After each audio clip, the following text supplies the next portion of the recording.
Thank you.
You know how some carriers give you so little for your older busted phone you just end up living with it?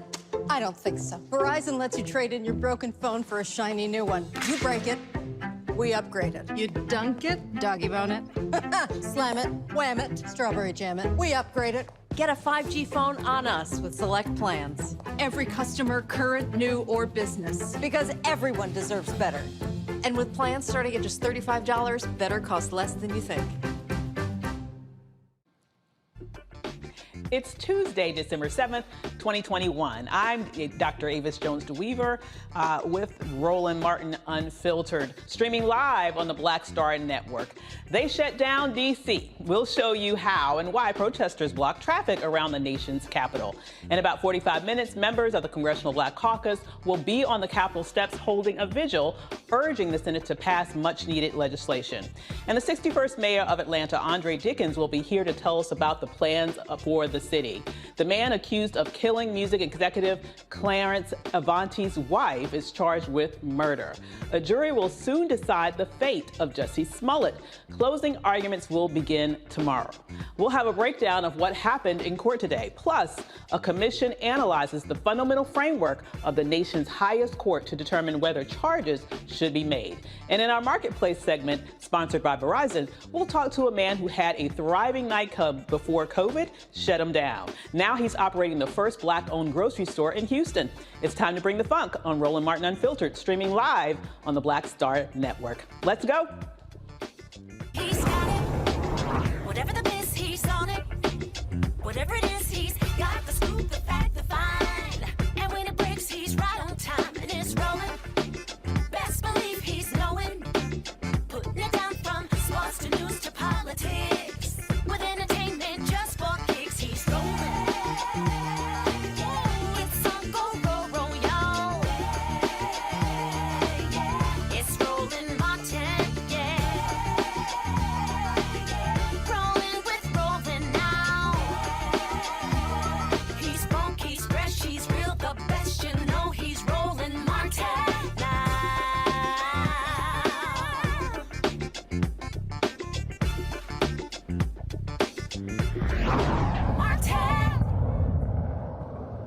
Protesters across the nation's capital gathered in a collaborative effort to shut down D.C. Today, demonstrations took place across the district as demonstrators voiced their opinion on the matters pressing the nation. And of course, one of today's leading topics was to urge congressional leaders to pass President Biden's $1.75 trillion Build Back Better bill. The clock is ticking on the bill, and more pressure falls on Senate Majority Leader Chuck Schumer to get the job done. The Congressional Black Caucus will be hosting a vigil for justice in just a little while. Led by Representative Joyce Beatty, the group calls for the Senate to pass the bills that have already made it through the House. In a statement, Beatty says, despite it being the holiday season, justice is not taking a break. We're streaming alarming examples of gun violence, police brutality, hate crimes, environmental justice, and unfortunately, so much more. While tragedies are commonplace, we've placed legislation that would transform our justice system, save lives, and change the narrative here in the House. It's now time for the Senate to act. Make no mistake, this vigil is a clarion call to action. We've passed the bills, we've delivered for the American people. Now it's up to you. Will the Senate act and save lives, or will they continue to choose inaction and obstruction? Will you stand by idly while lives continue to be lost, or will you govern? Tomorrow, Black women leaders and allies will host a Freedom Walk march beginning at 12:30 p.m. They will meet at the National Council of Negro Women headquarters and walk to the U.S. Senate for a Speak Out. On our panel tonight is Mustafa Santiago Ali, former senior advisor to the Environmental Justice Division of the EPA, and Xavier Pope, host of Suit Up News and owner of the Pope Law Firm. Welcome, young men. Wow, a lot going on, huh? Definitely. I have to say, with everything going on, and with the Congressional Black Caucus holding this demonstration, and citizens across the district saying it's time to move on and get some work done, do you think that's going to be enough to change the Senate from inaction to action on those bills that we know are critically important, that's just languishing in their part of Congress to this day? What do you think, Santiago? I think it's always a good step. We got to keep the focus on the injustices that continue to happen. And we also got to keep a focus on what the Senate needs to do. And by letting them know that folks are still paying attention, that folks are still connected, that folks are still engaged, then it lets them know that we're not going away. We know what justice looks like, and whether it's in housing, healthcare, jobs, voting, and a number of other issues. And they have the pieces of legislation in front of them to address the needs that exist inside of our country. The question is, do they have the will to actually get the job done? So I think that the pressure that's being placed by folks actually showing up and showing out in some instances is critically needed. The other part of the equation is holding corporations accountable who continue to back many of these senators who refuse to move forward with what the majority of Americans are asking for. Absolutely. And so, Xavier, as we've watched this play out now literally for months, it seems as if there is zero sense of urgency. We're not surprised by the Republicans. We expect them to be obstructionists.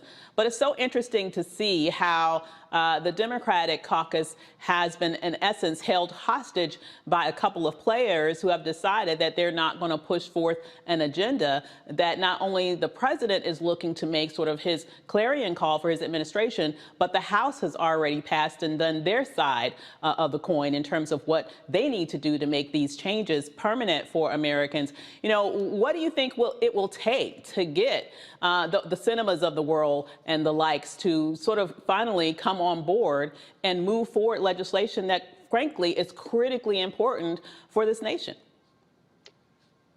To be frank, the math is the math. You have two senators in Sinema and Manchin who are borderline Republicans in terms of how they are holding their position, because they are seeking to make sure that they are reelected in office in conservative districts. And so unless the tenor of the country changes in terms of how we see the politics of things that need to get done in Washington, the net calculus doesn't change much. Mm-hmm. We could, our needs and what's the leaders should be responsible for, and what's important to African Americans. We could be in the streets, we could march. It's very important to make sure that we are standing and making sure our voices are heard. But if they land on deaf white ears, then it's impossible to change the situation without the calculus of our representation change. Absolutely. So when I think of this, Mustafa, and we think of a Manchin, for example, we've talked about this before. He comes from one of the poorest states in the nation. Do you think that in some way, I know he has his own way of thinking and he does his own thing, but I also have to wonder, is this also part of a messaging problem with the Democrats? This is an issue that we've talked about a lot, right? So, oftentimes the Build Back Better Act is referred to as the spending bill. I mean, not really great optics if you're going to call something the spending bill, instead of focusing on exactly what they are spending on, instead of being very specific about how this impacts the American people. And even, I would argue, this whole issue about Build Back Better, what the heck does that mean? If you were going to specifically talk about the fact that this means that you'll be able to keep your child tax credit. This means more money in your pocket. This means that we're going to have some universal pre-K. This means that your medicine bill is going to go down. If they were more specific, do you think it would be easier to move the Manchins of the world? Because now he would be better able to justify what's going on to his constituency that actually needs things like that. Without a doubt. I mean, it should have been labeled the investment bill, investments in your communities, investments in your families, and then helping people to understand what those investments actually look like. But, we find ourselves in the moment that we did. We talked for a long time and trying to get folks to make investments in Black media and brown media, so that those who actually understand our communities could have those conversations across the airwaves about how change can and actually will happen, about how we can create our own businesses based upon these sets of resources that are out there. But, when folks decide to take a different direction, then you have a much more difficult time. Then you give space to Senator Manchin to be able to talk about all the negative aspects or the parts that he doesn't like, instead of having to be able to defend, taking away things that everyday folks actually need and would see value in if they knew that it existed in a format that actually resonated with them. I have a good idea about the things that folks in Appalachia care about and Michigan care about, because those are two places that I grew up with. And when you have folks having these conversations based upon what goes on in New York or California, that's not going to resonate there, along with a number of places across the country. So I hope this is a lesson learned. I hope that we get it passed. But if not, folks should better understand if you make these investments in those trusted folks who can actually get the message out, you will then be able to achieve the goals that we're setting forward on. Absolutely. And, Xavier, when I think about this, it may not be an issue of if this gets passed. It may be an issue of when this gets passed and in what form. And, I know that the push right now is to try to get it done before Christmas. It doesn't look like Manchin is at all necessarily interested in doing that, if ever.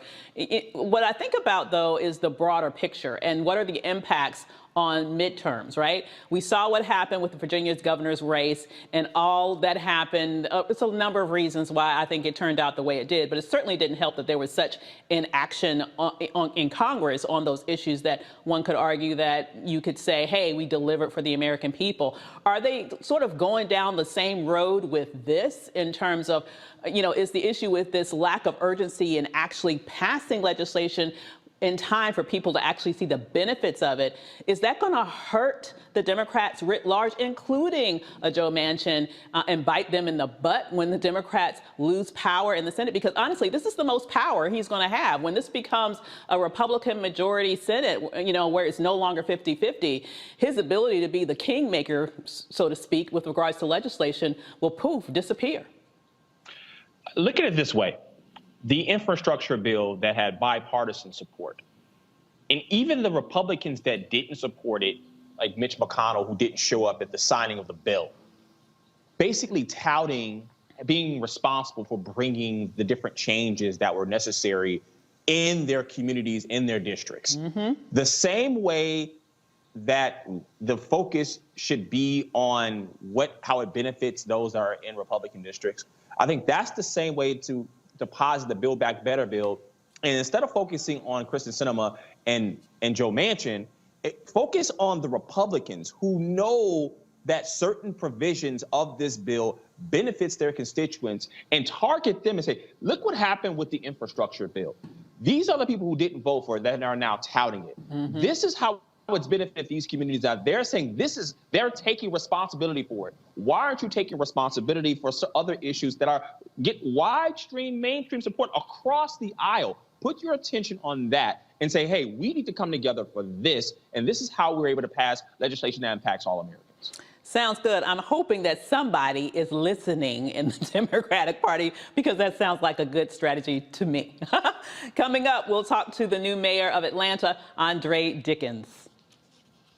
And later in our Marketplace segment, sponsored by Verizon, Houston welcomes its first Black-owned supermarket, District Market Green. The owner will tell us how the pandemic made him go from entertainment business to feeding his community. But first, a quick break. This is Roland Martin Unfiltered on the Black Star Network. We'll be right back.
Betty is saving big holiday shopping at Amazon. So now, she's free to become Bear Hug Betty. Settle in, kids. You'll be there a while. Ooh, where you going? Folks, Black Star Network is here. Oh, no punches! I'm real revolutionary right now. Support this man, Black Media. He makes sure that our stories are told. Thank you for being the voice of Black America, Roland. Stay black. I love y'all. All momentum we have now, we have to keep this going. The video looks phenomenal. See, this difference between Black Star Network and black-owned media and something like CNN. You can't be black-owned media and be scared. It's time to be smart. Bring your eyeballs home. You dig?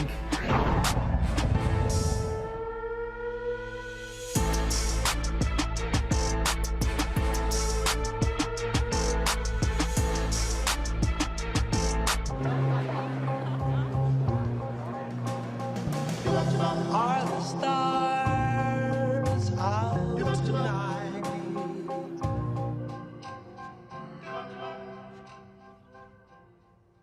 Alexa, play our favorite song again. Okay.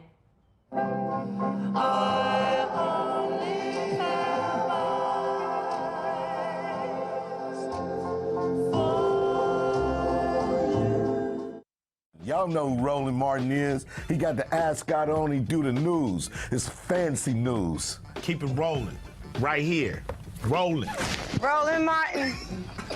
Right now. You are watching Roland Martin, unfiltered.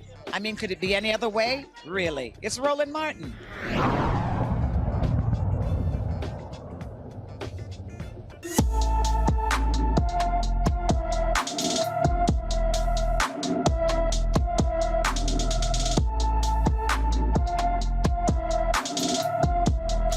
16-year-old Devon Simpson, who was last seen Wednesday, December 2nd, here in D.C. Devon is 5 feet 9 inches, 140 pounds, with short black hair and dark brown eyes. He was last seen wearing a black jacket and dark-colored pants.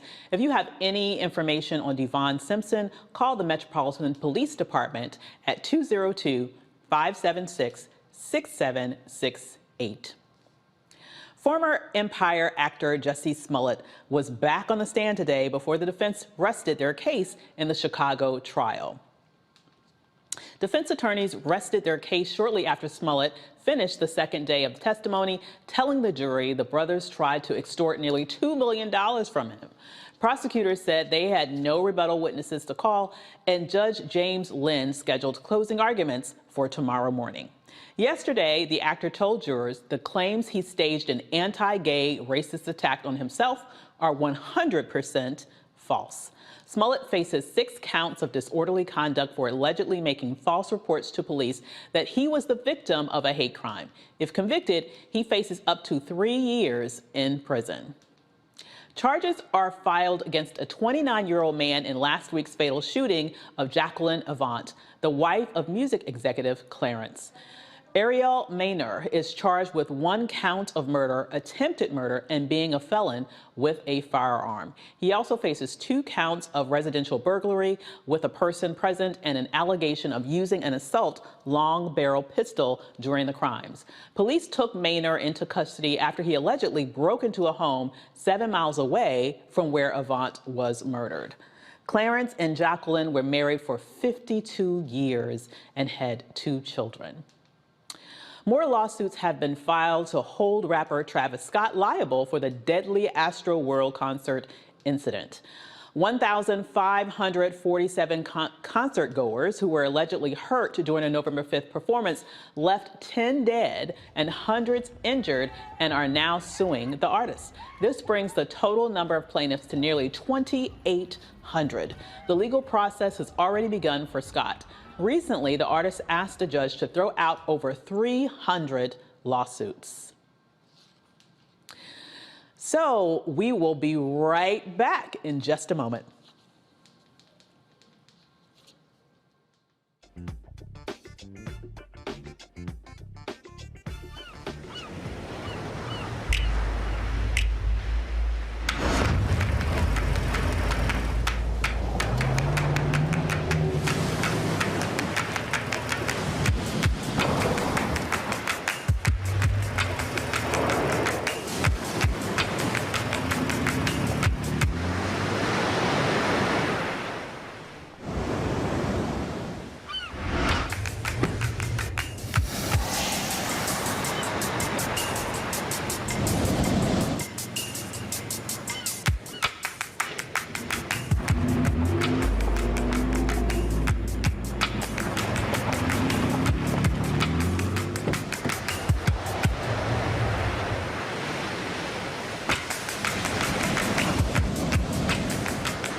Alexa, play our favorite song again.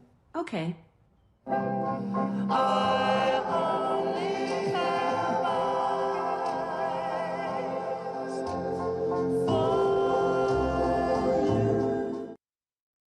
Once upon a time, there lived a princess with really long hair who was waiting for a prince to come save her. But really, who has time for that? Let's go. Feeling myself. I'm feeling She ordered herself a ladder with Prime one-day delivery, and she was out of there. I want some hood girls looking back at it and a good girl in my tax bracket. Now, her hairdressing empire is killing it. And the prince? Well, who cares? Prime changed everything. But I'm back at it and I'm feeling myself. Hey, I'm Cupid, the maker of the Cupid Shuffle and the Wham Dance. What's going on? This is Tobias Trevelyan. And if you're ready, you are listening to and you are watching Roland Martin Unfiltered.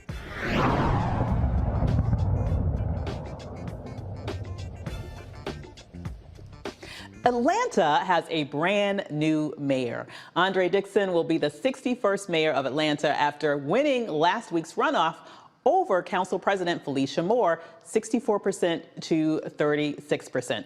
He joins us now to tell us his plans for the city of Atlanta. Thank you, Mayor-elect Dickens, for joining us tonight. Congratulations.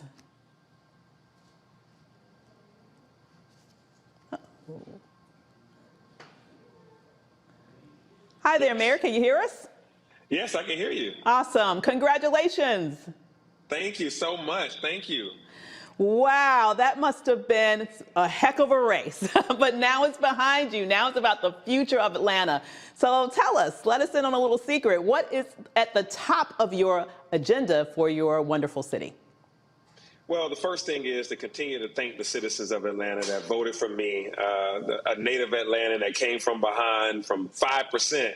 All the way to be at 64% on election day. So thanking them, visiting them, going to as many meetings as I can, talking to all the community. Our city hall is closed right now, and it's been closed since COVID. I'm going to reopen it safely so that the citizens can come in and get work done and be able to take care of the necessary things that they need to do. And then making sure that we keep our city together. There's a fraction of our city that's interested in doing some strange things right now in terms of Buckhead. So I want to make sure that we successfully make sure that Buckhead is safe, but also that they are heard and have their city services taken care of.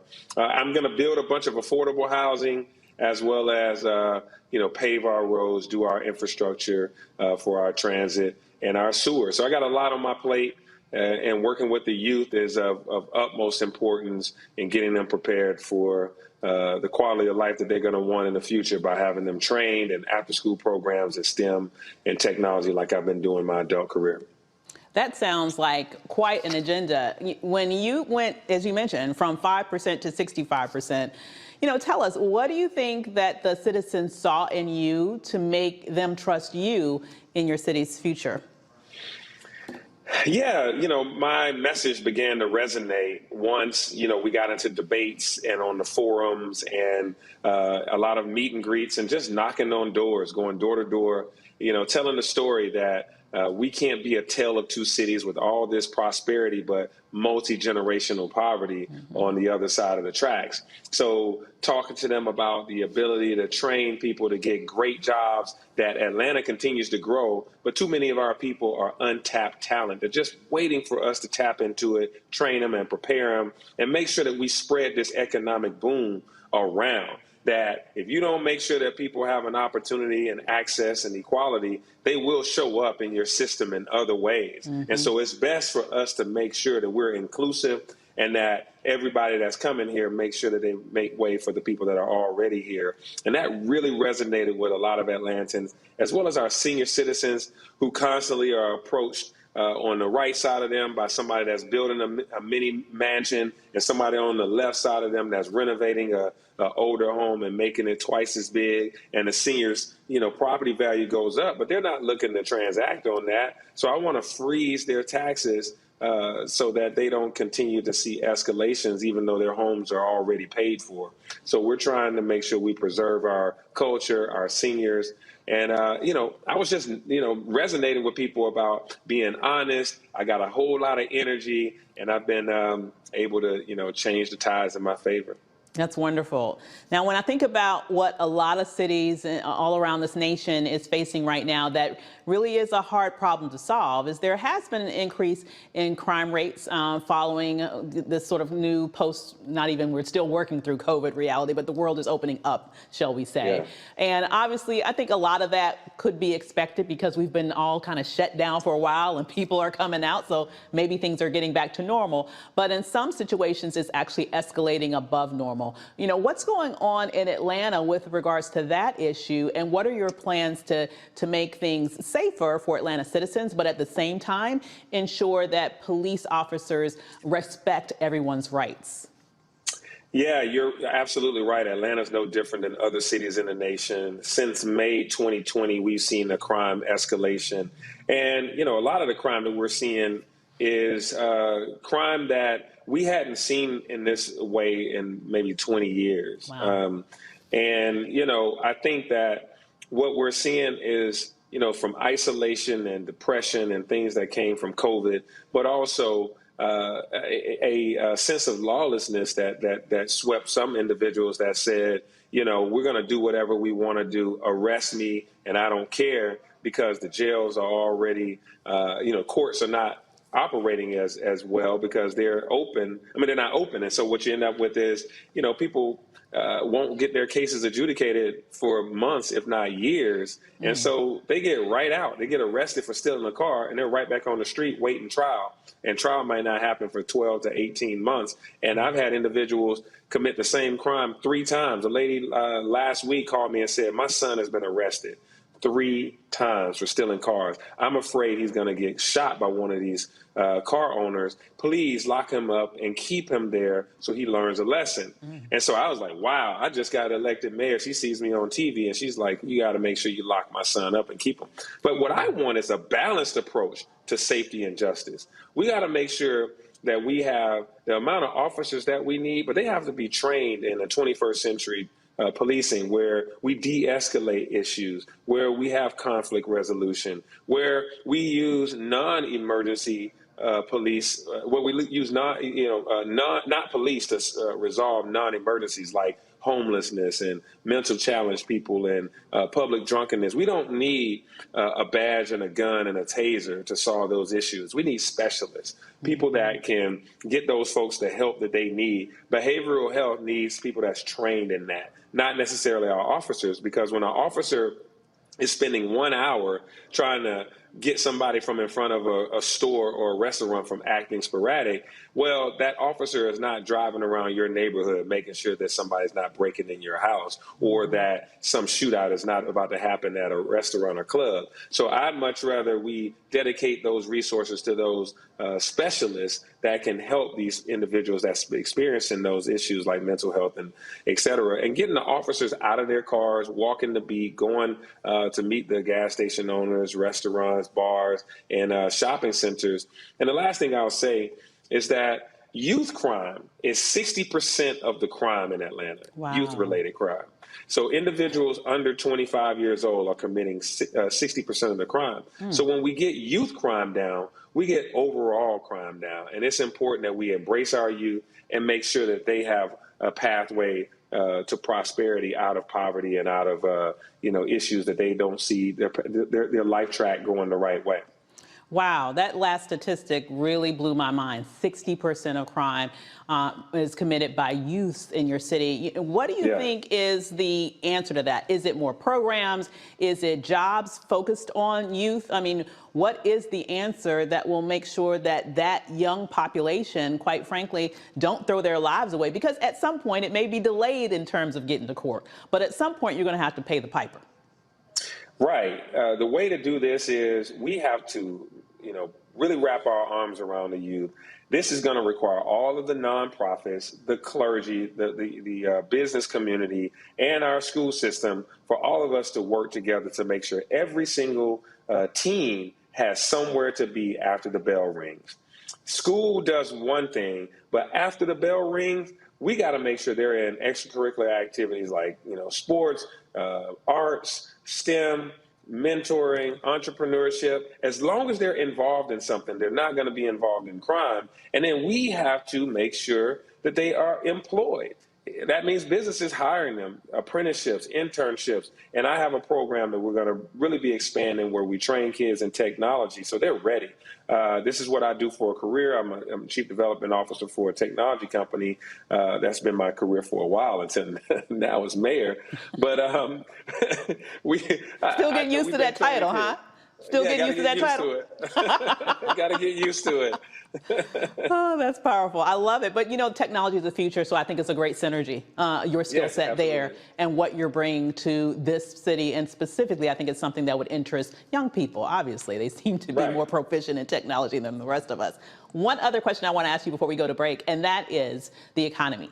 Now, you know, if I'm looking at the latest job statistics, actually was good news, in my opinion, for the Black population. We saw our unemployment rate goes down a full point from the previous month. If we looked at this time last year, we were, 10% unemployment as compared to like 6% right now. So that's a huge drop. You know, what's that situation looking like in Atlanta right now in terms of employment possibilities, and how is that looking for your citizens?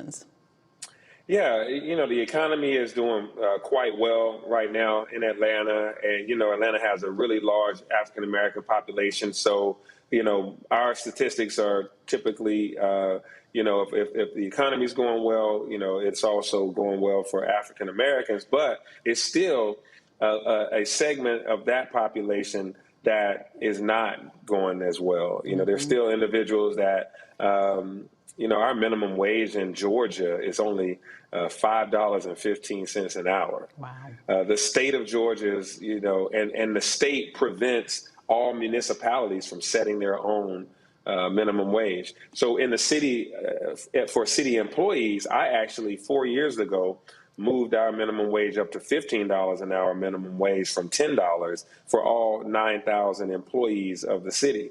But we want to move that up even higher. And so that attracts more people to come to work saying, okay, I can get a good job here working for the city and I can be, compensated enough to, afford an apartment. Whereas on the street, working at McDonald's or some other, restaurant, you're not necessarily going to get $15 an hour because the minimum wage in Georgia is so low. So helping spur this economy is at the top end, a lot of employment. And on the bottom end, it's a lot of people that may be employed, but they have to have 2 jobs to be able to make it. They have to put together 2 jobs to be able to afford healthcare, daycare, transportation, and, of course, paying for their food and monthly expenses. So I'm looking to have economic ladders to be able to have people grow in income, because we have affordable housing needs, because the housing is necessary, but the affordable part is about income. In Georgia and in Atlanta, our incomes just aren't high enough. And we have to give people skills to be able to get higher income, so that even though we have a pretty good unemployment rate that's not that high, we still have people working jobs that don't pay enough. I hear you. And I'll give you an example. I met people at the airport that are still working to pay last month's rent. Oh my God! And that's not enough income for to be able to take care of their family needs, because they work for a contractor and they don't work for the city. They work for a contractor, and that contractor pays them $9 an hour. So they work $9 at the airport, and then they work $8 or $9 at another restaurant, which takes them to almost 60 to 80 hours a week. How do they look after their kids? Right. So this is all I care about, is overcoming these generational issues of poverty and income inequality. And we have to deal with that right away. And that's what I'm going to do as mayor. That sounds like a powerful agenda. If you'll hold on for just a second, we will be right back with Atlanta's mayor-elect Andre Dickens after a quick break from our sponsors, Amazon and Buick. Roland Martin Unfiltered will be right back. You're watching the Black Star Network.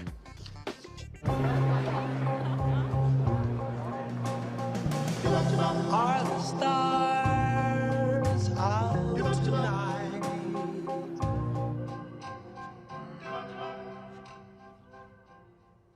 Alexa, play our favorite song again. Okay. I only have eyes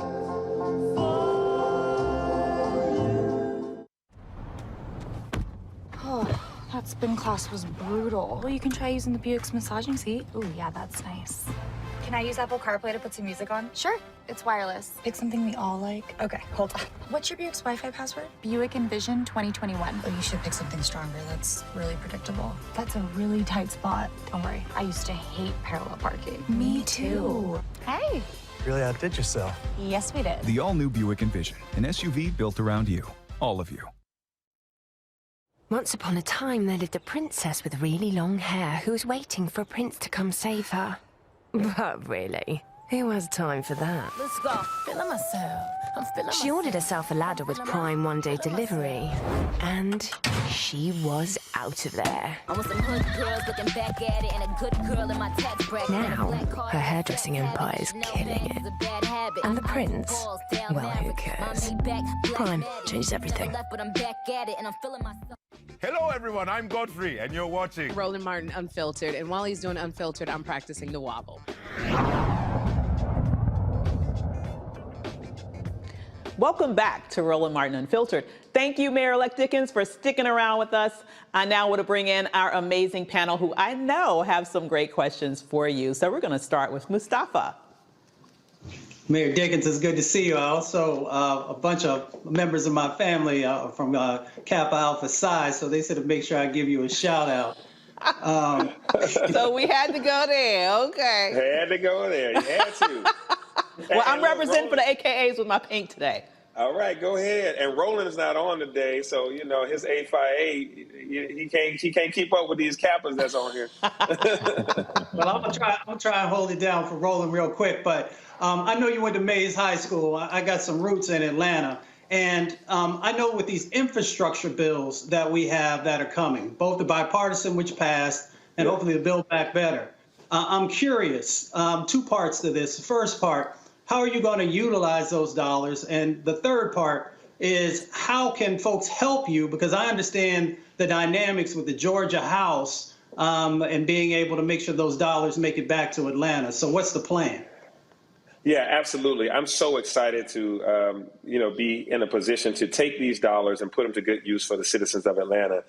President Biden actually called me on Friday, and that was outstanding, to talk to him. And that's what we talked about. He congratulated me on winning the election and said that Atlanta is a special place to him. He mentioned our current mayor, Keisha Lance Bottoms, and said the great relationship that they share, and he wanted to continue that. And I expressed that I wanted to continue that level of a relationship as well, and also to have those infrastructure dollars come straight to Atlanta, Georgia, and we have shovel-ready projects ready to go. I want to do a lot of things. We have this loop around the city that we've created called the Beltline. It needs to have transit around it, so I want to build light rail, and then also have that light rail go out to Greenbrier Mall, which is going straight to the south side, because that area of town has the longest commute to get to a rail station on the bus. People take 40 minutes to ride a bus to get to a rail station. So our lower income African Americans are spending more productive time on a bus instead of being able to get on a train and get to the work, the central business district to go to work quicker. So I want to spend it on transit. I also want to do a lot of small projects that have major impact, like sidewalks around every single school and around every single senior center, to make sure that we have safety precautions, speed humps, and other things to calm down traffic so that people aren't getting hit, because we have some crashes that occur. So making sure that we have mobility and safety across our city, but then our water and sewer infrastructure needs some support. Atlanta is very hilly, as you know.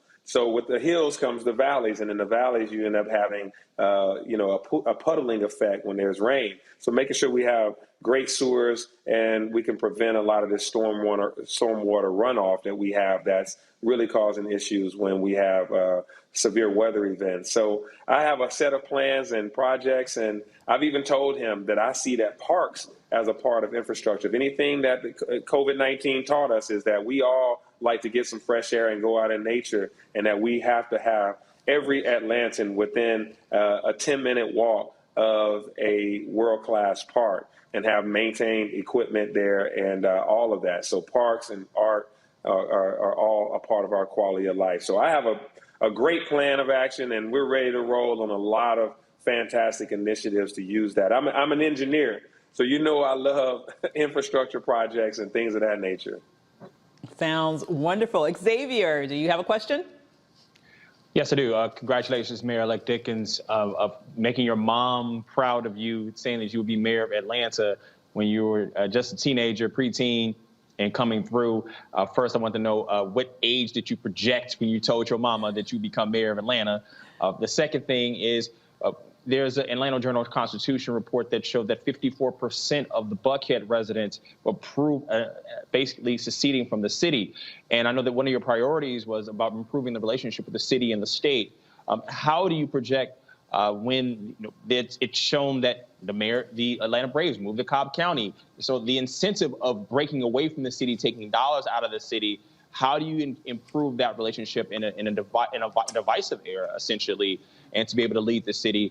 And also, how do you empower Atlanta to be a black tech hub from your background, and how do you increase that in the city as well? All right, so a couple of things there. So one is I did not predict a certain time frame for me becoming mayor. When I told my mom I wanted to be mayor, it was after meeting Mayor Ambassador Andrew Young, and I was enamored, and I said, hey, this is exactly how I want to be. I didn't know what a city council was, what a county commissioner. I didn't know anything. I just said, that man is the photo that's on the school picture. You know, it's the president, the governor, and this guy. And this guy is black, and I just saw him in the grocery store. And Mom, you made me go across aisles to go talk to him. I love that, and that's what I wanted to be. So, I mean, when we talk about youth and inspiration, I plan to be very visible and outspoken with youth about you can be anything you want to be based on the trajectory that I had. But I didn't predict that it would take me to be 47 years old to do it. But the second thing that you mentioned is talking about Buckhead. So, yeah, there was a poll done that 54% of Buckhead residents said that they would vote to succeed. And part of that is due to crime. And Buckhead has never, in the past 20 years, experienced this level of crime. And it's not even the same amount of crime as the rest of the city has experienced, but it's a crime that they haven't been used to. So they're crying out, saying, help us. This isn't how we want to live. And so we're saying to them, give the new mayor some runway to be able to bring down this crime wave and also give you the city services that you deserve. COVID did happen. COVID had a real effect on people's mentality, and COVID had a real effect on service delivery. You can't put 2 workers on a truck or 3 workers on a truck to fill a pothole. You can't put 3 workers on a truck to to do the garbage, pickup. You have to manage that 6 feet and all this stuff. And so it did reduce and inhibit some of the city services and put some delays. And then we had a worker shortage. And so what I'm trying to do is be able to get us back to full complement of employees, and also making sure that we get to fully fulfill our service level agreement with the citizens. 4 days to fill a pothole, the amount of time it takes to 99.9% garbage pickup on time, et cetera. All those things, we get back to that, and we bring down the crime wave. Buckhead will see that this city is on the right direction, and they'll want to stay in the city. But I'm not just waiting to when I'm mayor. I'm already talking to the people that want to keep Buckhead in the city, and also the state legislators that I have good relationships with, and also some state legislators I've never met before on the Republican side. I'm talking to them and saying, hey, you want less government, right? Why would you want them to create a new government? And I believe that now that we've got the election out of the way, and I won by a healthy amount, they know that I'm the unifier. I've lived in Buckhead before for 16 and a half years, and my daughter still goes to school in Buckhead and has an after-school job in Buckhead. I will make sure that Buckhead, just like Southwest Atlanta, just like Midtown and every other part of Atlanta, sees their mayor and understands that we're going to have a better city government function in just a little while. So, Mayor, I have a question about voting rights. I know that we've been very sort of microscopic in our specific focus on issues that Atlanta itself is facing. But when I think about the impact of the citizens of Atlanta on the last presidential election and the Senate. It's clear that that is a very strong space in the state in terms of really being able to swing that state. As you know, we have a historic governor election coming up there in the not too distant future. And when you think about the laws that your legislature passed recently to make it more difficult for people to vote, what do you think is going to happen? Do you think people are going to have difficulty being able to exercise their right in the next election? And what message would you send to the Senate, the U.S. Senate, in order to move, in order to address those issues through legislation? I say to every American and every Atlantan, let your congressperson and your senator know that we must pass the John Lewis Voters' Rights Act. We have to pass that. We have to make sure that we protect the right to vote across the United States, because Georgia's legislative members decided to pull some tactics that are essentially suppressing the vote, removing days that we can vote, reducing the number of drop-off ballot boxes that we have per county, per precinct, reducing the ability, making it very hard to do mail-in ballots. During COVID, that's what really made a big difference to get Warnock and Ossoff and Biden elected, was that we had a huge amount of people do absentee mail-in ballots because they didn't want to go to the polls. They didn't want to leave their houses. Well, guess what these guys decided to do with Senate Bill 202 that they passed? They said that you have to mail in your ID and a request letter to get a mail-in ballot. Then they'll send you back the ballot. Then you mail in the ballot again and your copy of your driver's license once again. Now, if you're 78 years old, how many printers you got access to at your home? How many times do you have to go to this place or call your kids to say, make a copy of my driver's license, and then send this in and send it back on time, and then send it back in again and get it? It's cumbersome. When all we really were supposed to have is you get an absentee ballot mailed to your house, you fill it out and drop it off in a drop-off box, or mail it right away, just one time. These things, in even my election, in even the mayor's election, which is in a city that's majority Democratic and very easily to comprehend how to go about the task of voting, 4,000 people requested a mail-in ballot, and we only got 2,000 of them turned in. Wow. Because a lot of people said, I thought when I sent this in, that was all I had to do. And then you sent something back to me, and it came the day before the election. I didn't check my mail that day. So on voting day, you said it was too late for me to turn it in. It's basically voter suppression by confusion, by requiring extra steps to do something that should be very easy and free. So what we're doing is Warnock, Ossoff, and our representatives in the Congress, I've been working with them and talking with them because it's necessary. And I don't want our citizens being on the wrong side of an election or not having their voice heard. Absolutely. Well, Mayor, I want to thank you so much for being so generous with your time this evening. I think the citizens of Atlanta are lucky to have such an amazing person as you to lead them through this very interesting time that they're in. And we look forward to having you on the show many times in the future. All right, I look forward to it. Thank you so much to all the panelists, and thank you for having me on. And let's continue to talk. Absolutely. All right, see you soon. See you. Bye-bye. There's more to come on Roland Martin Unfiltered.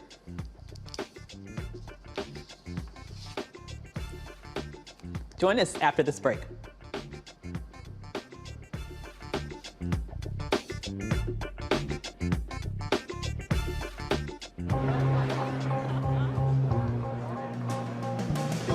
Are the stars out tonight?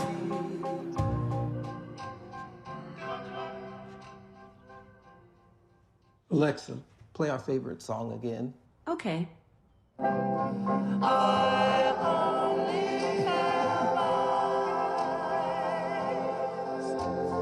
for you.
Maureen is saving big holiday shopping at Amazon, so now she's free to become Maureen the Merrier.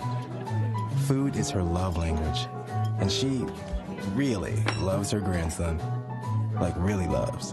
Hi, I'm El DeBarge. Hey, yo, Peace World. What's going on? It's the Love King of R&B, Raheem Devon, and you're watching Roland Martin, Unfiltered.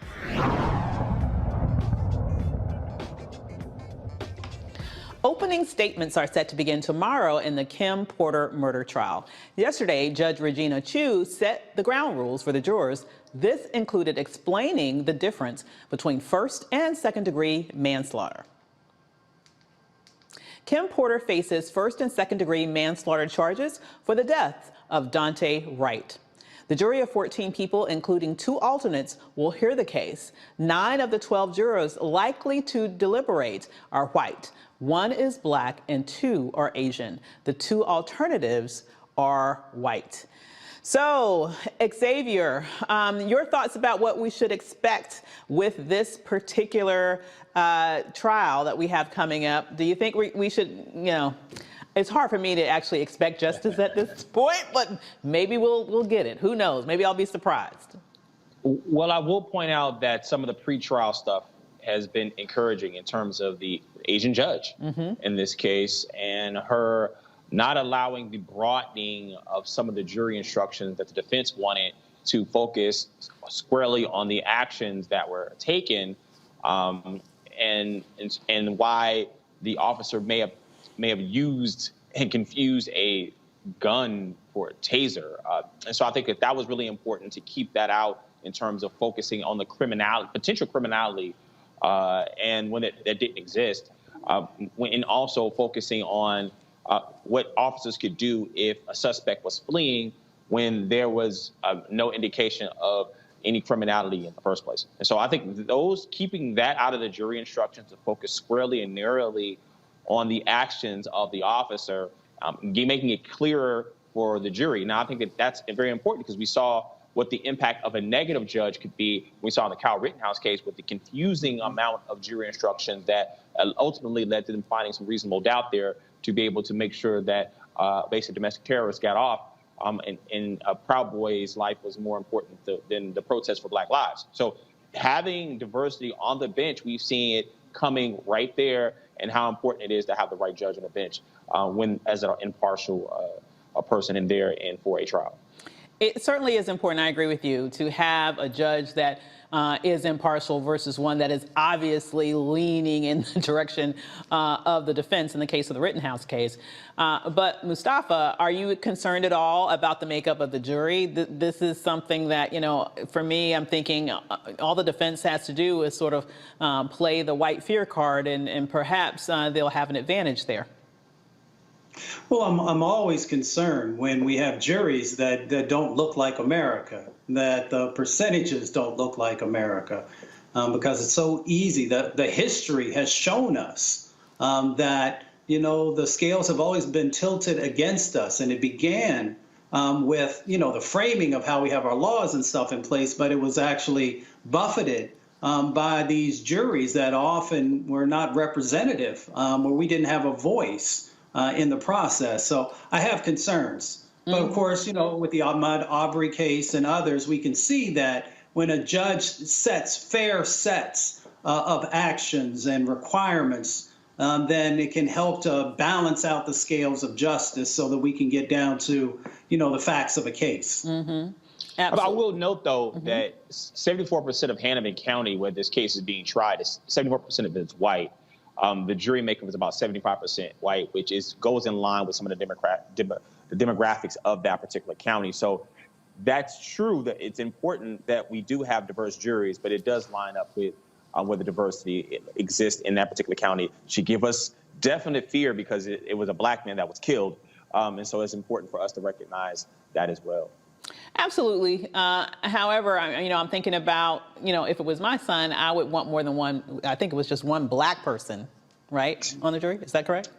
Yeah. The makeup of the jury is 14 people, 2 alternatives, and most of them are white. I would be concerned. I mean, we don't see justice play out at all. I mean, so I'd say this is encouraging that we do have an impartial judge. And I think it's really important that we do point this out, because I don't think that people know enough about how judges impact the evidence that juries see, so that they are not so that the bias that they may have is tapped into. Because we saw it openly in the Cal Rittenhouse case, how the defense was able to take advantage of the bias to play into the jury by framing the politics of really with no case at all, really in defense, even putting Rittenhouse on the stand. So in this particular case, it's really important how the evidence is viewed by the jury to be able to eliminate as much bias as possible. So yes, we'd love to have more, but all black, we want that. But without that, making sure that we have an impartial arbiter of the case who is going to make sure that the case isn't slanted to play into in jury bias is extremely important. Absolutely. I mean, when you think about the Rittenhouse case, if you have a judge that won't allow the prosecutors to call victims, you know from the get-go that that's not going to go very well for the prosecution. But when I think about this particular case, even beyond sort of the makeup of the jury and, you know, the judge that does seem more fair in this case, discernibly, you know, when I think about this officer, I'm just wondering, what the hell? Just really, I mean, that's just my question. What the hell? I mean, you are supposed to be the person that is teaching and training other officers, and we're supposed to believe that you can't tell the difference between a taser and a gun? I mean, that just literally makes no sense to me, just generally speaking. Is there something wrong with my logic here, Mustafa? No, there's not. You know, I've actually dealt with some of the training that goes on for some law enforcement folks, especially on the federal level. And, you know, there's a distinct difference between a taser and a pistol. Sometimes folks get in these situations where their adrenaline starts pumping and they're not paying attention. That does not take away from the fact that you've taken somebody's life. So I don't use that as a justification, because every time you put on that badge, every time you put that gun in your holster, you know that there's the possibility that you might end up taking someone's life. So there, you know, we're going to let this case play out. It'll be interesting to see how it goes. But no, you're not off in wondering how this person could have made that mistake. And actually now there are tasers that have different colors and a number of different things to make sure that folks don't accidentally pull that. And you're also supposed to know on which side of your body each thing is actually located. Exactly, the side of the body, the weight of the instrument. I mean, there's just so many things that come into play that makes me wonder, you know, if you're going to have that much adrenaline where you don't know what you're doing to that extent, in my opinion, you don't need to be a police officer, period. Well, in Tennessee, a white teacher gets fired for teaching students about white privilege. Parents weren't too happy when Matthew Hahn's lessons centered on different perspectives on subjects involving race, class, and sexuality, using essays and videos from black leaders. Sullivan Central High School is 95% white, with less than 1% of black students. The 16-year veteran teacher is appealing the decision. Oh my goodness. So here we go, Xavier. It looks like this is another one of those clutch my pearls, is this critical race theory movement, you know, moment in which, in essence, people are using this sort of big, broad rubric of critical race theory, which has nothing to do with us actually taught in schools, as an excuse to keep teachers away from essentially telling the truth. What are your thoughts? Race is taught to children and they're taught to teens. I think it's one of the most important things when we try to push back against the concept of critical race theory, and it's not being taught on the elementary level and the high school level, and it's taught on the collegiate law school level. I've taught critical race theory in law school.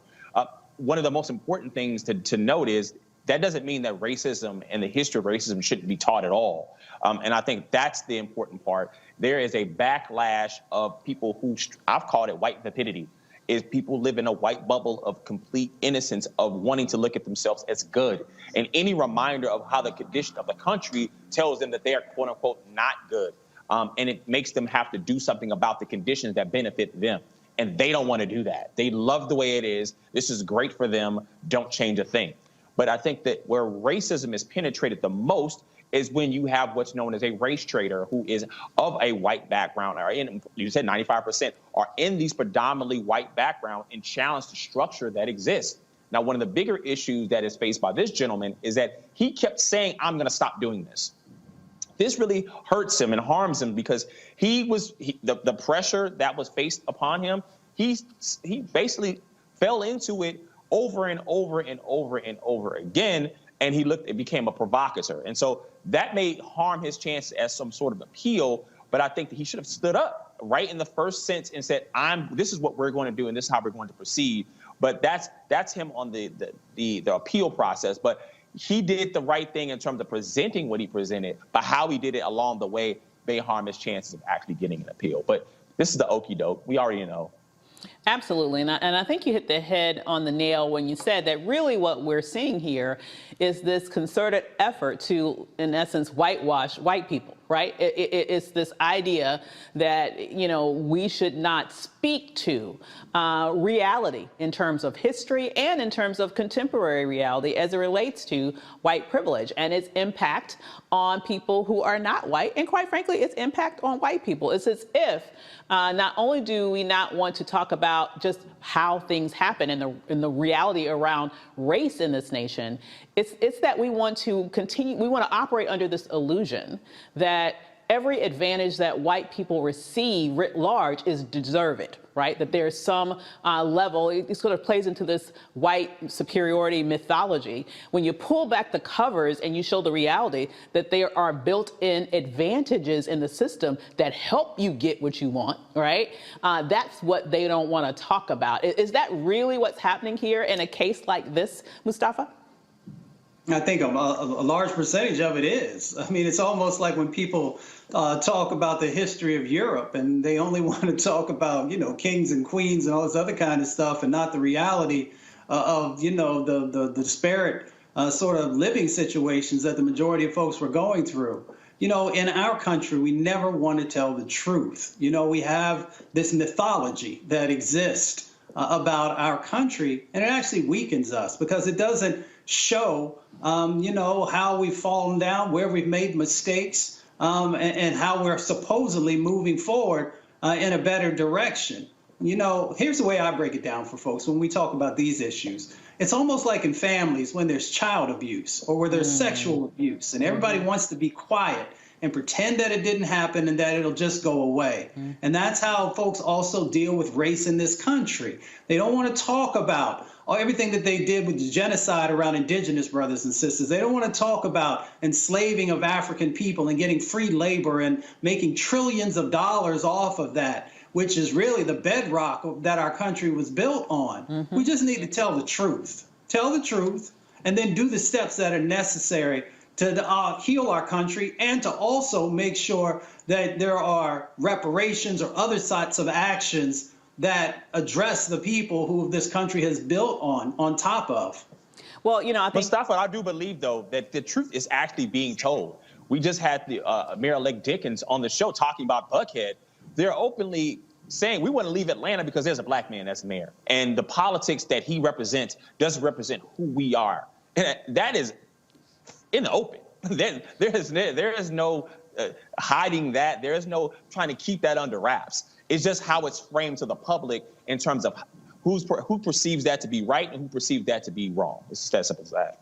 Absolutely. But when we talk about the classroom, I think what's happening here is we don't want to talk about the truth about history. And I think a lot of it has to do with the fact that, number one, when you are truthful about what really happened in this nation's history, then any person of any moral conscience would feel a need to take some corrective action, which is what they are trying to avoid. You just mentioned, for example, reparations. Lord God forbid. You want to see some clutching pearls? You're going to see it then, okay, when you open up that conversation. And then the next part of this coin is, honestly, I have to go back to this issue of there is this desire to avoid the fact of the built-in advantages. Yes, there are wealth disparities that tremendously, advantage the white community, why there's so much wealth as compared, for example, to black wealth.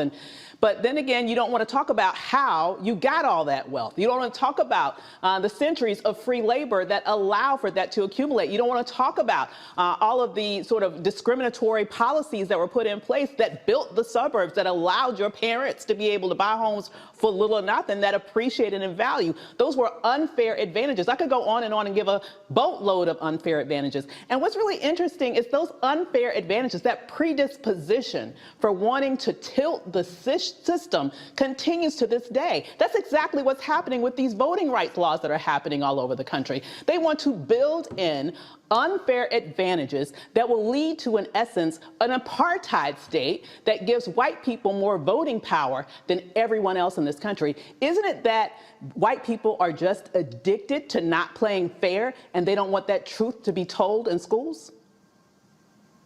When you go to the club, everybody want to be in VIP. Right? And I think that if you're a VIP, you don't want to go down and dance with everybody in the middle of the floor. And I think that that's the narrative that exists in our society right now is, hey, I didn't have anything to do with me getting here, but I'm here now and I'm going to protect where I am. And until we frame this a little bit differently, and this is a national security issue. When our neighbors across the world see that America doesn't honor its citizens, then it makes us less like a nation to look up to. It makes us more vulnerable to those who want to harm us. Yeah, but they don't care. I don't think they care, as long as they get an advantage. Listen, I've seen studies that suggest that when white folk believe, written large, obviously this doesn't account for everybody, but writ large, if you look at survey data, when white people believe that people of color will be advantaged by democracy, guess what? Their support of democracy declines. This is why I'm not shocked when we're looking at what's happened in terms of the very sort of calculated tilt toward autocracy that's happening in this nation. It doesn't surprise me because they know that their numeric advantage is disappearing, and therefore they want to tilt the system to give undeserved power to their cohort so they can continue to be in charge with voting rights, with stacking the courts, with everything that's going to allow a white minority to have oversized power and no longer a democratic system. I mean, what are your thoughts about that, Mustafa? Well, you already shared with folks. It is about the apartheid-esque system that folks are trying to put in place. This is about power and privilege. And this is about trying to get their arms around as much of it as possible as the browning of America happens. Mm-hmm. That's why we see all of these actions that are going on in the state level, of trying to limit people's ability to be able to vote, of the redistricting that's going on, all these different dynamics, because all of it is tied into power and resources and thinking critically about not what's happening in this moment or next year. This is about 5, 10, 15, 20 years of making sure that you are putting in place structures so that your voices are the most dominant and have the most influence. Mm-hmm. So for me, I'm very clear. It's about power and privilege. Boom. I completely agree. Well, there's more to come on Roland Martin Unfiltered. The Department of Justice is investigating a New York State Police Department's practices against the non-violent black offenders. Plus, could we see some changes to the U.S. Supreme Court? I sure hope so. We'll tell what Biden's U.S. Supreme Court Commission is recommending. And later, the pandemic changed one man's Texas business. Now he owns Houston's first black-owned grocery store. He'll tell us about that process in a moment. But first, a quick break. Stay with us. You're watching Roland Martin Unfiltered on the Black Star Network. See you in a sec.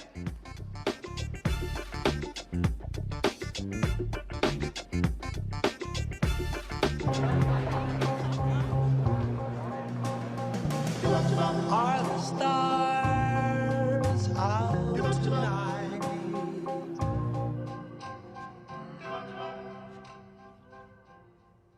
Alexa, play our favorite song again. Okay.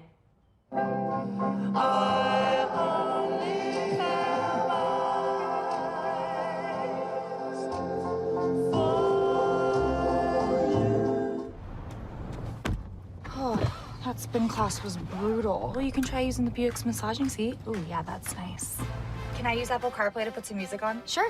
It's wireless. Pick something we all like. Okay, hold on. What's your Buick's Wi-Fi password? Buick Envision 2021. Oh, you should pick something stronger. That's really predictable. That's a really tight spot. Don't worry. I used to hate parallel parking. Me too. Hey. Really outdid yourself. Yes, we did. The all-new Buick Envision, an SUV built around you. Once upon a time, there lived a princess with really long hair who was waiting for a prince to come save her. But really, who has time for that? Let's go. Feeling myself.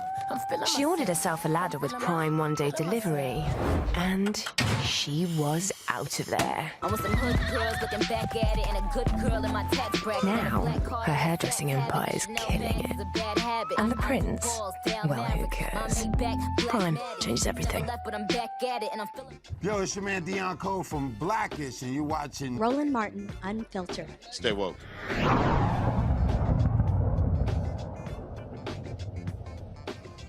A commission set up by President Biden to explore changes to the makeup of the Supreme Court has unanimously voted to finalize their report after a 7-month process.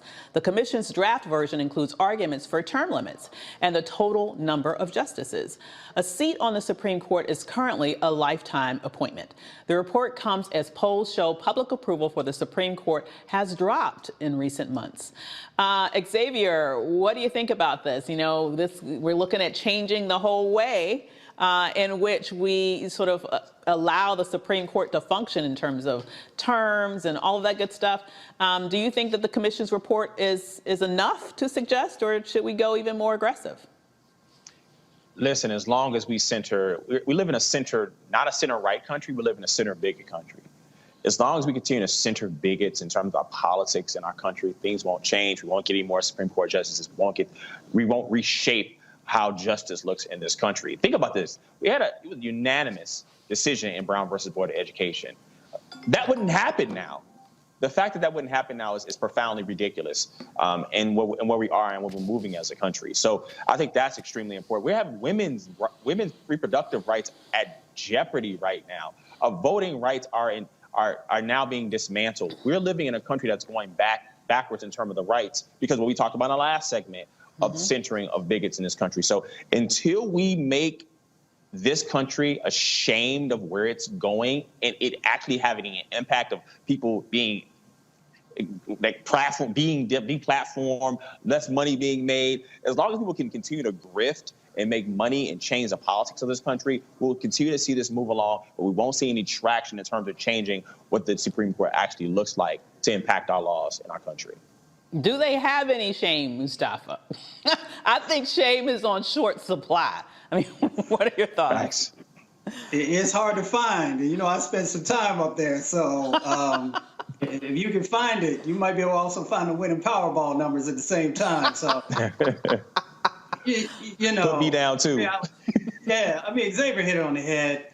You know, but we also got to understand the history, right? 1789, there were 6 justices at that time, 1 Supreme Court Chief Justice, and 5 associate justices. Because sometimes people will say, well, you can't change that. Well, that's not true. I believe it was 1869 they actually did. And they moved it up to 9. So, yes, we can. And more than likely we should. Because if we don't, then many of these injustices that we see still continue to play out make their way to the Supreme Court, which is the final decision in many instances.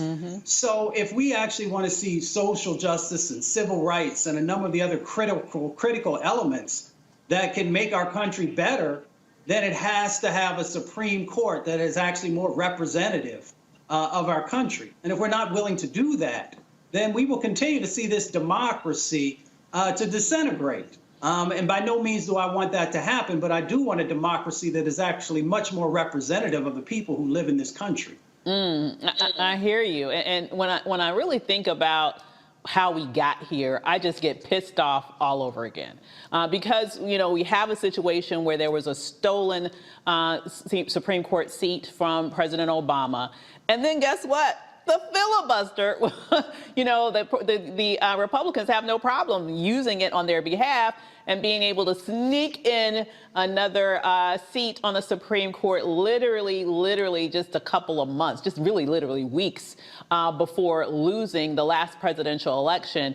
But here we are with the Democrats, for example, wringing their hands about what they should do and shouldn't do with regarding to protecting voting rights. It's just another example of how the Republicans don't care about anything but raw power. And now we have the Supreme Court that is overly tilted to the right.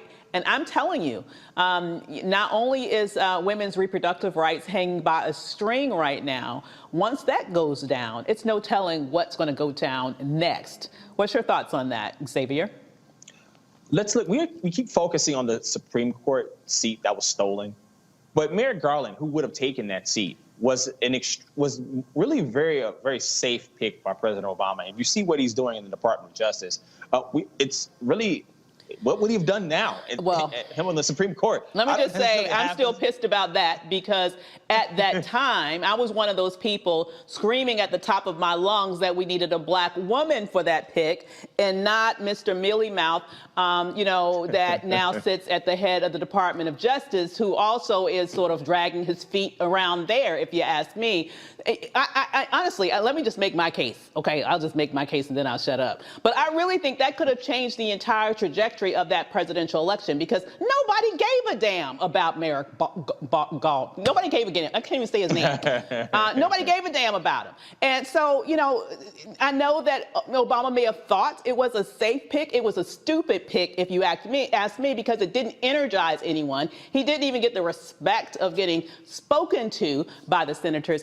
And I tell you, had they played that game with a black woman, do you know that would have pissed sisters off across this country to such an extent that we may not have ever had to suffer through a Donald Trump presidency? So I'm still a little annoyed about that, but go ahead, finish your point.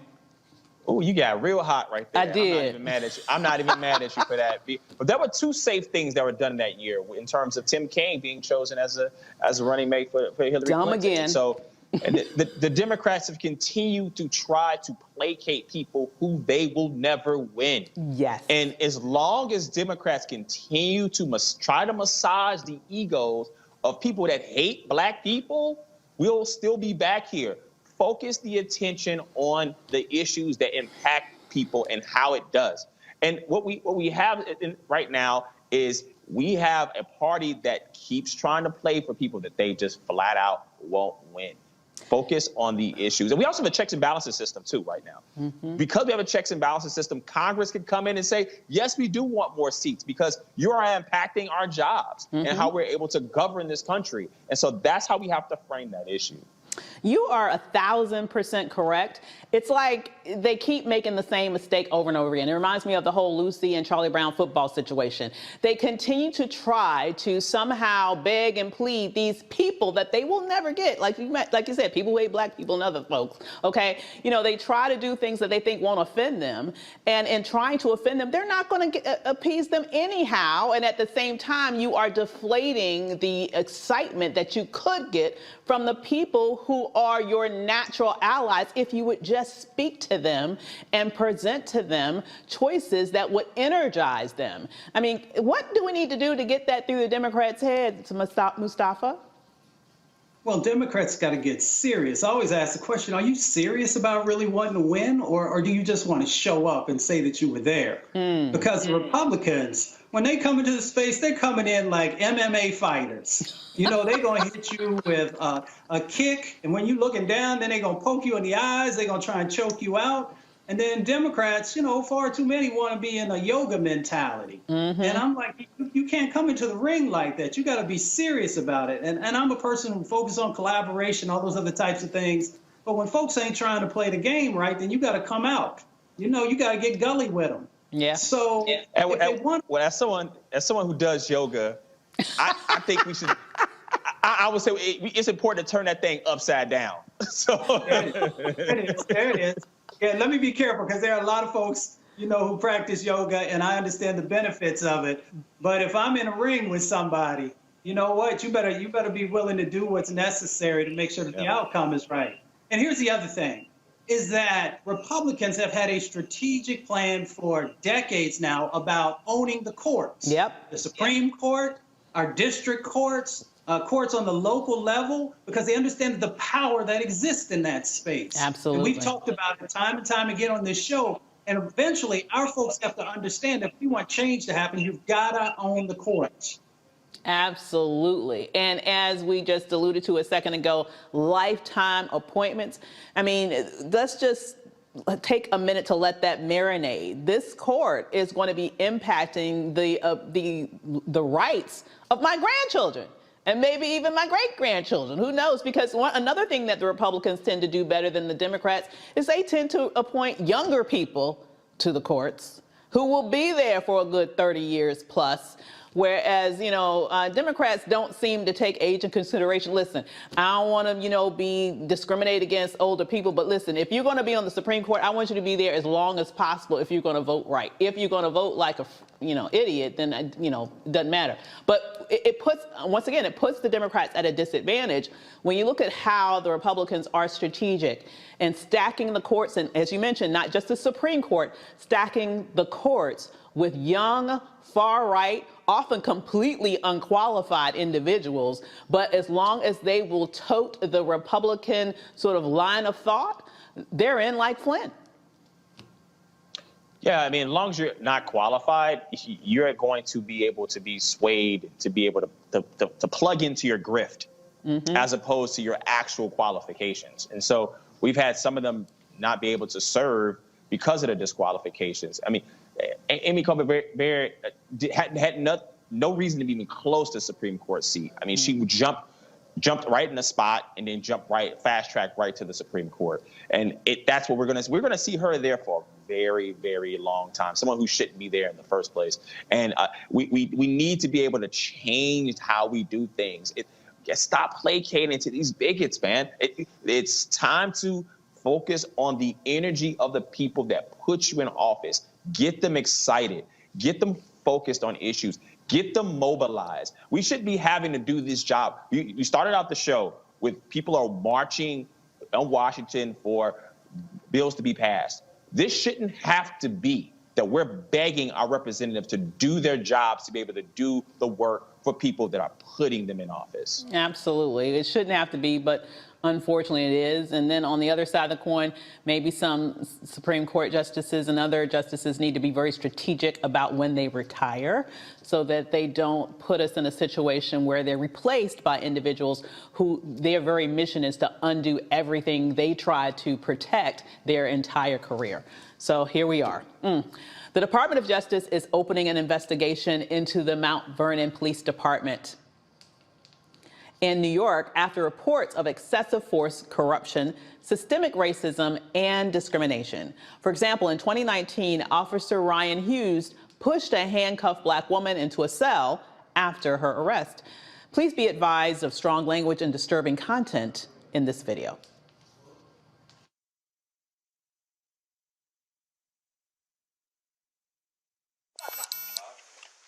Somebody abused me. Shut the fuck up. Shut the fuck up. Shut the phone up. Don't you stop. Relax. Relax. Relax. Relax.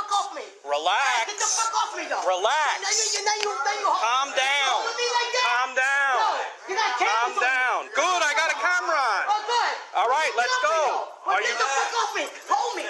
Come on. Let's go. Let's go. Come on. Get the fuck off my neck. I'm not choking you. No, you're choking me. I'm not choking you. I'm not choking you. Get the Relax. fuck off my neck. Relax. Well, get the fuck off my neck. Let's go. You're right. Get the fuck off my neck.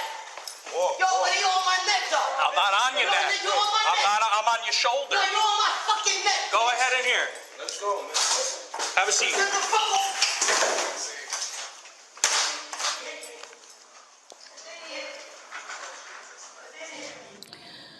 Wow. So this is just one of many reports about the violent treatment of Black Mount Vernon residents who make up 66% of the 74,000 person population.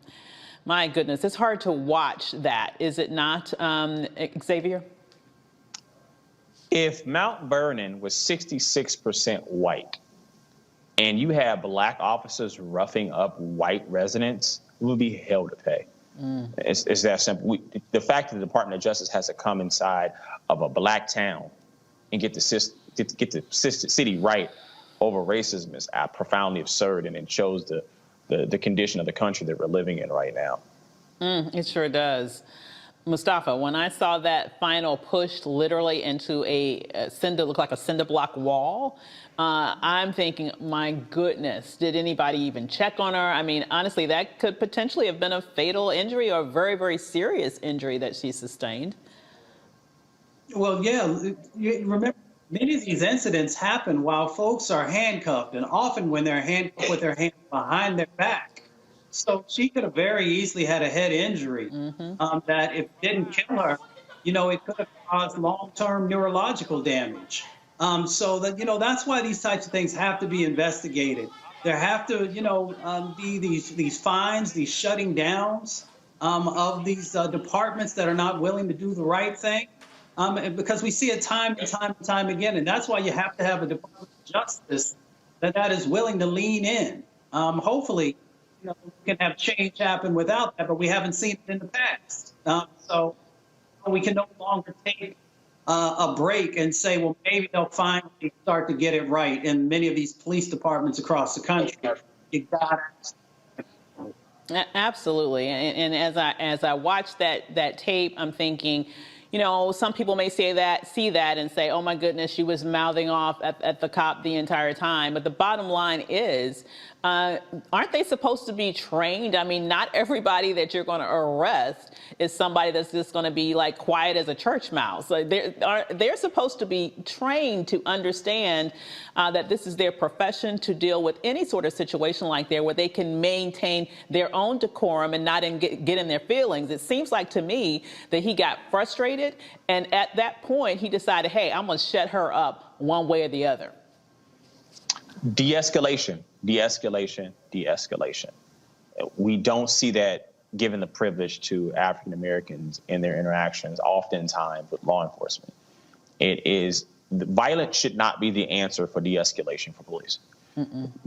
Recognizing the particular situation that is at hand, that is without the bias of the particular officer, would cause so many interactions that are mostly start with nonviolent traffic offenders that maybe even that shouldn't even happen in the first place, leading to people being roughed up, being disrespected. I mean, it doesn't matter what she's saying. De-escalation with violence is never going to be the answer. And that's how, and it shouldn't, that's not how other communities are treated, but it's how our people are treated. And it's happening in a town that's 66% Black. It's open season, and it needs to end. It's time for the open season on Black lives to be able to mind their own business, go where they want to go, do what they want to do with their lives. Just leave us alone, please. Yeah, absolutely. So still to come, our Marketplace segment brought to you by Verizon. The pandemic shut down his nightclub, so he had to switch up his business plan. When Roland Martin Unfiltered returns, we'll talk to the owner of District Market Green Grocer, Houston's first Black-owned grocery store. But first, a quick break. You're watching Roland Martin Unfiltered on the Black Star Network. We'll be right back. Oh, that spin class was brutal. Well, you can try using the Buick's massaging seat. Ooh, yeah, that's nice. Can I use Apple CarPlay to put some music on? Sure, it's wireless. Pick something we all like. Okay, hold on. What's your Buick's Wi-Fi password? Buick Envision 2021. Oh, you should pick something stronger. That's really predictable. That's a really tight spot. Don't worry, I used to hate parallel parking. Me too. Hey. Really outdid yourself. Yes, we did. The all-new Buick Envision, an SUV built around you, all of you. Betty is saving big holiday shopping at Amazon. So now, she's free to become Bear Hug Betty. Settle in, kids. You'll be there a while. Ooh, where you going? You know how some carriers give you so little for your older busted phone you just end up living with it?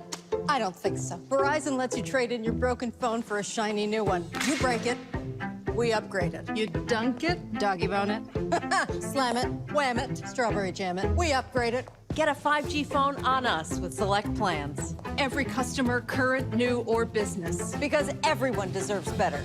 And with plans starting at just $35, better costs less than you think.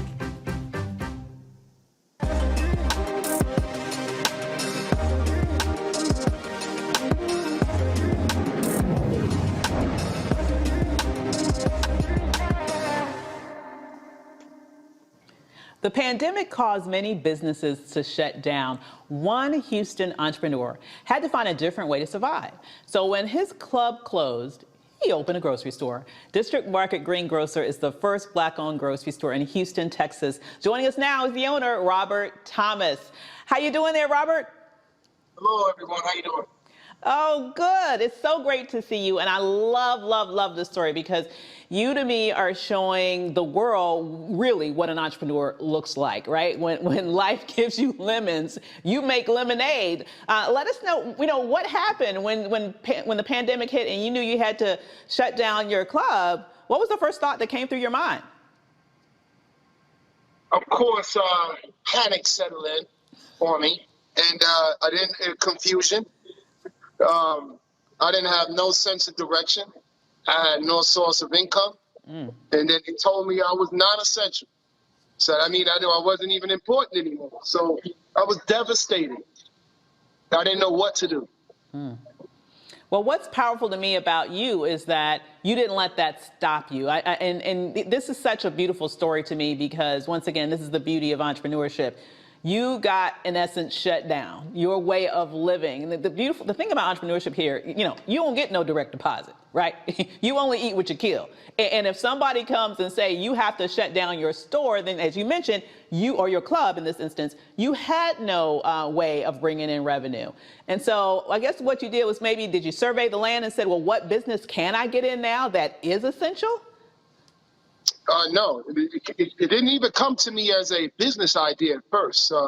The way it started was, of course, it was so hard to get into stores, grocery stores and supermarkets. So it's to go to farmer markets and pop-up shops. And from there, I noticed that I started running into some good products. And of course, these pop-up shops have Black vendors, and seeing their farming products, their different things that they make by hand. And I'm wondering to myself, why aren't any of these products in any of the major grocery stores? And that was the beginning of this place here. Once I noticed that we don't have anything on the shelves. Wow. Nothing on the shelves. So that means that we're not part of the everyday American dollar that's being spent on a day-to-day, on a minute-to-minute, second-to-second basis. Everyone needs groceries. Everyone.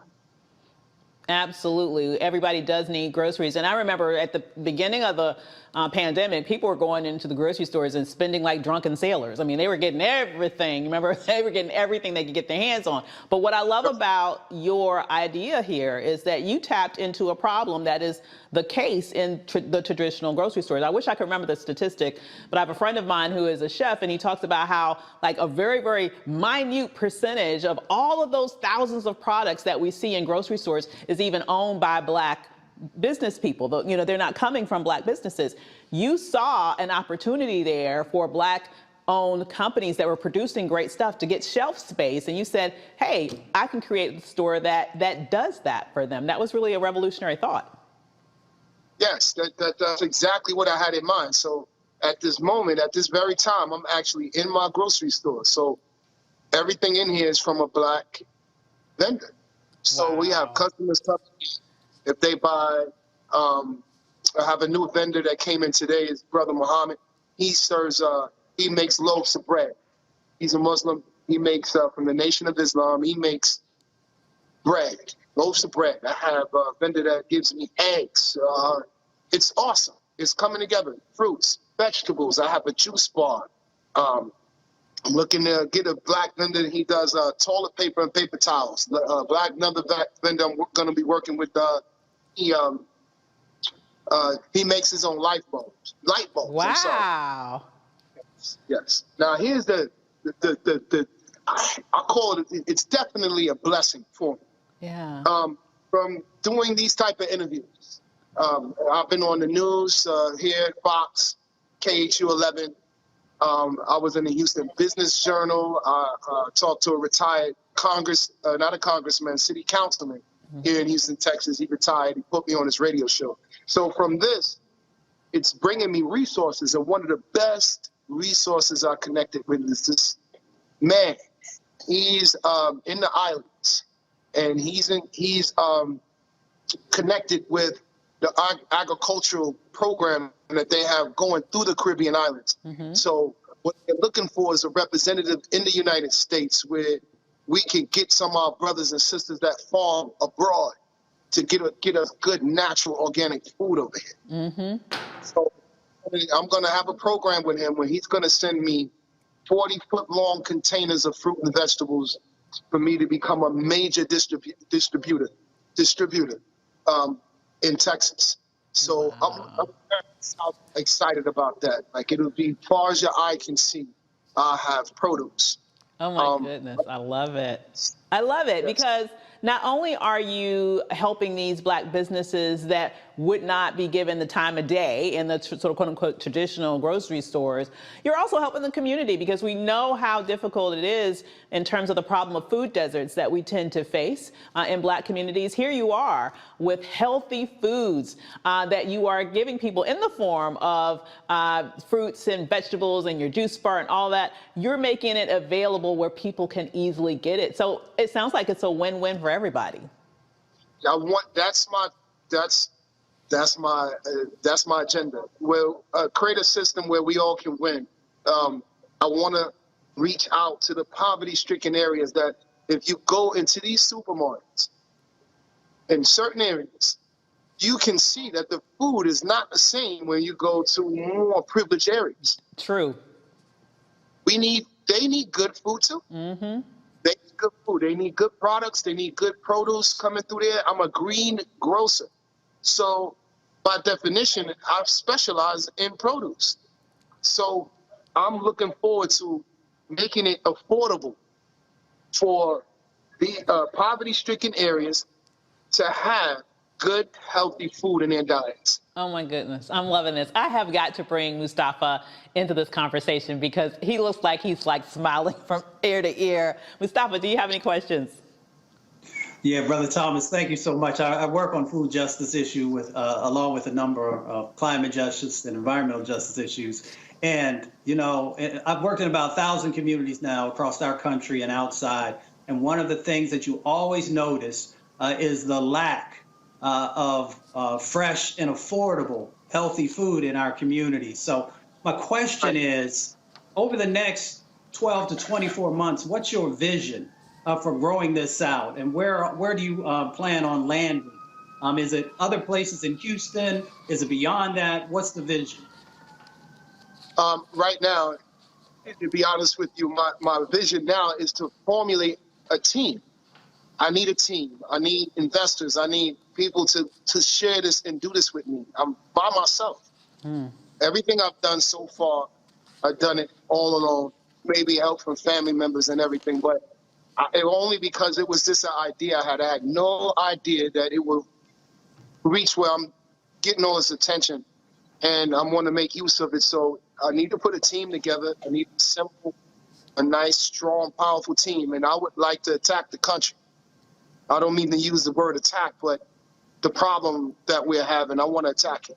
So I'm talking about like HEB here. HEB is a popular supermarket here. They have over 300 stores. I want more than 300. I want as many stores I can open, and all in the right areas where it's needed. That's my goal. And not only that, I'm very competitive. I want District Market to be mentioned along the giants, you know? I just would like to see that for us, and I'm taking the Black vendors with me. Beautiful. I'm loving it. Xavier, any questions from you? Sure. As a vegan chef, I appreciate Brother Thomas bringing healthy, fresh fruit and vegetables in the community that needs them. And how do you propose educating the community on why your services are important, and how you are creating the pipelines specifically for Black-owned distributors? You talked about having soy candles and creating that avenue, maybe even small business programs, so that they could not just put products on your shelf, but can thrive as you grow and build as you grow.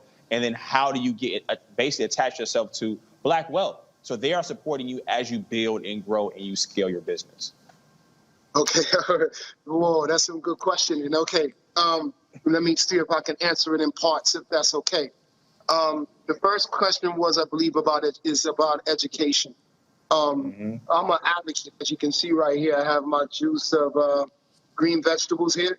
And I'm an advocate for greens. Green vegetables must exist in our diets.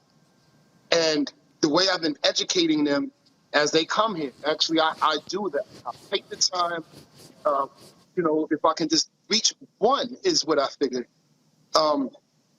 as far as how a diet should be. So think about it. The average person, when they walk in the supermarket or make up their mind and say, I want to eat healthy now, they make up their own version of it.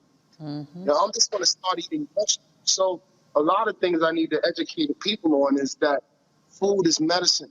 That's where they're getting the medicine from. It's from the things that come out of the ground. So you can eat things, combine certain things you eat, and they can heal you or make you feel better. They don't like for you to use the word heal, but it can make you feel better. Food can make you feel good, and it can help you with some of your medical conditions. So the number one cause of some of the problems I see that plagues the Black community is digestion problems. So what I do here is everyone that walks in the door, if I have to give it to them for free, I will.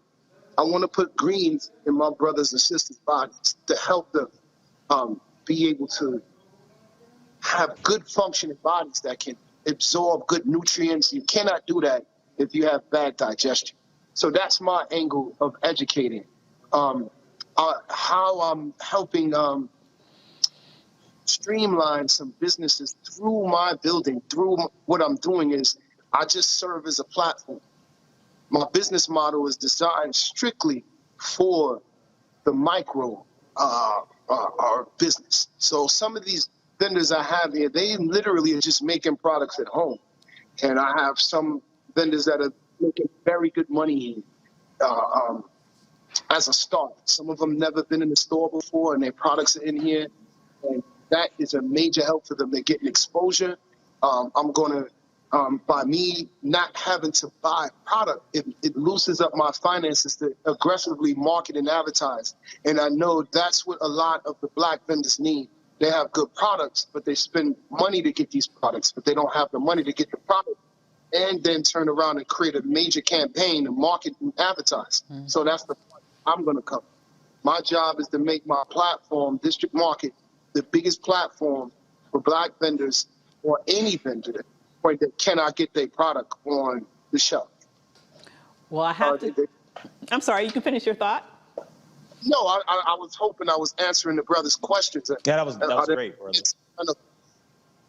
You absolutely did. And I have to say, if anybody can make that vision real, I have a feeling it's you. Thank you. Okay. Thank you so much for joining us this evening. Is there any way that people can find out more about you and maybe patronize you? Can you let people know how they can get in touch with you? Yes, right now, the best way to reach me is through District Market, Greengrocer on Instagram and Facebook. You can message me. My team are very responsive. And my email is the same name, districtmarketgreengrocer@gmail.com. Awesome. Well, thank you so much. Thank you. Absolutely. We're almost done. When we come back, we have a special birthday shout out. But first, we have to take a quick break. Roland Martin Unfiltered, streaming on the Black Star Network. We'll be right back. Stay with us.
I'm Chrisette Michelle. Hi, I'm Chaley Rose, and you're watching Roland Martin Unfiltered.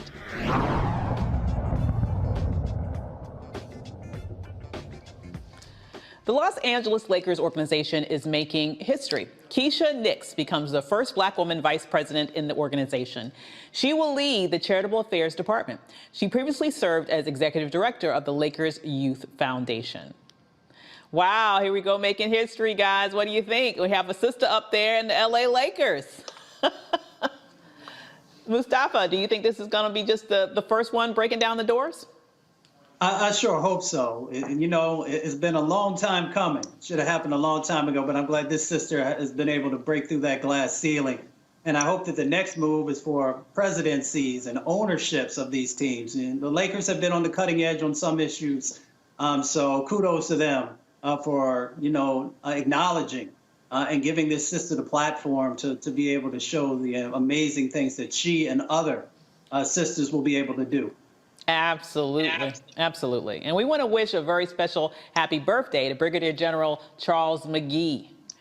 McGee is the oldest living Tuskegee Airman pilot, and he turned, get this, 102 years old today. McGee flew for over 2 decades and had many accolades for his service. He flew in over 400 combat missions in more than 30 different types of aircraft.